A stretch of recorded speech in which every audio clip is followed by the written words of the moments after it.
Fantasy 9.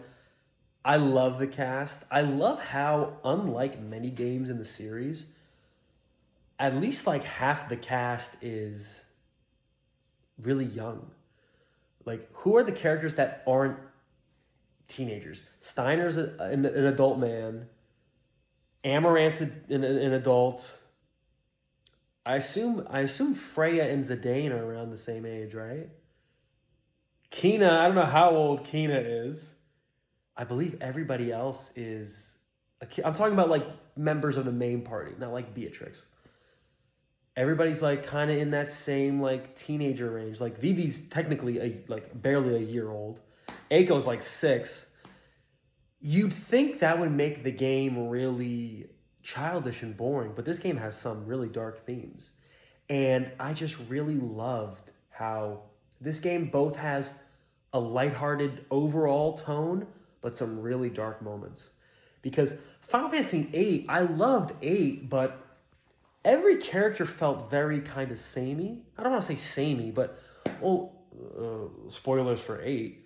They all grew up together. They all were from the same orphanage, which was an interesting twist, you could say, but everybody in that cast felt aesthetically a little similar. They were all dripped out, don't get me wrong, but, they all kind of looked the same. Whereas 9, the main character is a monkey boy, the main girl is a princess, there's a character who's a chef who looks like a monster, there's a really cool like mercenary kind of dude, there's a dragoon, like really sick, really cool characters.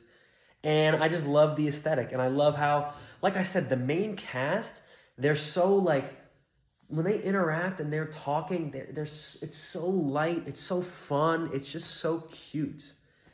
And don't get me wrong, I love 7 and 8, and those casts are great, especially 7. I love the cast of 7.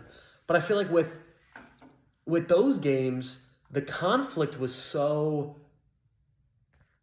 it was so like, there was just so much angst where up until a very brief portion of the ending of 9, there really isn't that much angst. Zidane is very lighthearted. The overall vibe of the gang is lighthearted. Obviously, characters like Vivi, who's the best character in the game. I totally forgot to mention the ending with Vivi. I forgot to mention this in the ending video I made. Vivi's ending, perfect. He writes a letter to Zidane. He dies off screen, which I don't think we needed to see Vivi dying. I don't want to see him dying. That would have broken my heart. But he has like 9 kids or whatever. Like, oh my gosh, so perfect. Vivi's the GOAT. This game is just awesome.